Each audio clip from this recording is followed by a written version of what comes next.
வணக்கம். இன்று உங்கள் அன்பு சகோதரி மணிமேகலை சுதந்திர தின நல்வாழ்த்துக்களை உங்களுக்கு அன்போடு தெரிவித்துக் கொள்வதில் பெருமகிழ்ச்சி அடைகிறேன். சுதந்திர தாகம் தீர்ந்து புதியதோர் உலகம் படைத்தோம். சரித்திர நாயகர்களும் தியாகிகளும் சந்தனவாசமாய் நம் நினைவில் நிலைத்து விட்டனர். அவர்களின் உன்னத விடுதலை போராட்ட உணர்வை நம் உள்ளத்தில் மட்டுமல்ல, ஒவ்வொருவரது அணுவிலும் ஏந்தி தலைவணங்கி மகிழ வேண்டும். நாளும் நாளும் நமது சுதந்திர வாழ்க்கையை நினைந்து நாம் அவர்களை நினைவு கூற வேண்டும். சுதந்திரம் பெற்றதால் அந்நியராம் பரங்கியர் நம் நாட்டை விட்டு துரத்தி அடிக்கப்பட்டனர். கத்தியின்றி இரத்தமின்றி நம் தியாகிகள் பெற்ற விடுதலை, இதனை நாம் எப்படி கொண்டாடி மகிழ வேண்டும்?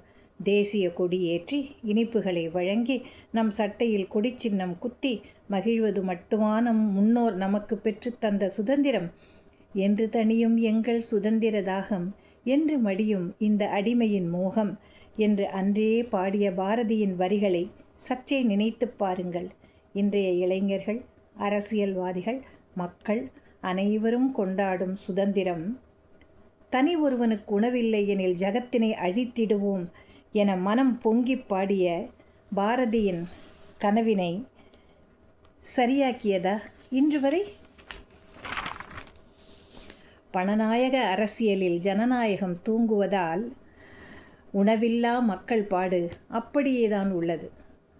பெருகி வரும் நீர் தட்டுப்பாடு, விவசாயிகளின் மன உளைச்சல், பெண்களின் விடுதலை, பெண்களின் பாதுகாப்பு அனைத்துமே கேள்விக்குறியாய் தொங்கிக் கொண்டிருக்கிறதே. இளைஞர்கள் உண்மை அறியாமல் இன்ஸ்டாவின் மோகத்தில் சீரழிய வன்முறை பெருகிவிட்டது. குற்றங்கள் சர்வசாதாரணமாக நிகழ்கின்றன. இங்கொன்றும் அங்கொன்றுமாய் நிகழ்ந்த பாலியல் வன்கொடுமைகள் தினந்தோறும் மணிக்கு மணி நிகழ்வுகளாக அரங்கேறி வருகின்றன. அடுத்த மாநிலத்தில் நீருக்காக கையேந்துவதை விடுத்து நமக்கு கிடைக்கும் மழை நீரை எப்படி சேமிப்பது என்று சற்றே சிந்தியுங்கள். அரசியல் தலைவர்களும் களங்களும் தான் மாறுகின்றனவே தவிர அடிப்படை தேவைகள் அப்படியேதான் தேங்கி கிடக்கின்றன. இளைய சமுதாயமே, இனியாவது விழித்தெழு. புதியதோர் உலகம் படைத்திட புறப்படு. அழகிய சுதந்திரத்தை நிலைநாட்ட அதிவேக சக்தியுடன் எழும்பு. களங்கள் மாறுவது போல கனவுகளும் மாறிட அரசியலில் அடியெடுத்து வையுங்கள். திரைப்பட கவர்ச்சிகளில் மூழ்காமல் தினசரி வாழ்வியலை உற்று நோக்குங்கள்.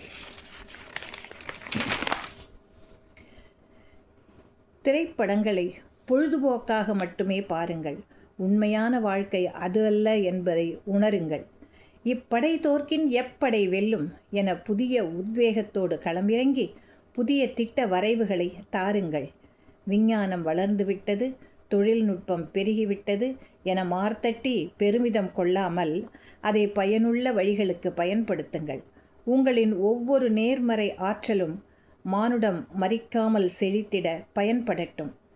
எங்கள் உள்ளம் பதறி துடிக்க மீண்டும் ஓர் உரிமை போர், விடுதலை போராட்டம் தேவையா?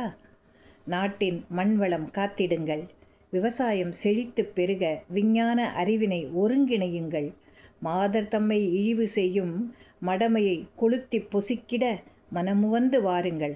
ஒருங்கிணைந்த புதிய உத்வேகத்தோடும் ஆற்றலோடும் படையோடும் எண்ணங்களோடும் புறப்பட்டு வாருங்கள். விடுதலை என்ற சொல்லின் புனிதமும் உண்மை தன்மையும் வெளிப்பட இன்றைய இளைய சமுதாயமே, நீங்கள் அனைவரும் இணைந்து கரங்களை இணைத்து நமது இந்தியாவினை மேலும் மேலும் வலிமையானதாக மாற்றிட வாருங்கள் தங்கங்களே என்று அன்போடு உங்களுக்கு நான் அழைப்பு விடுக்கின்றேன். நன்றி.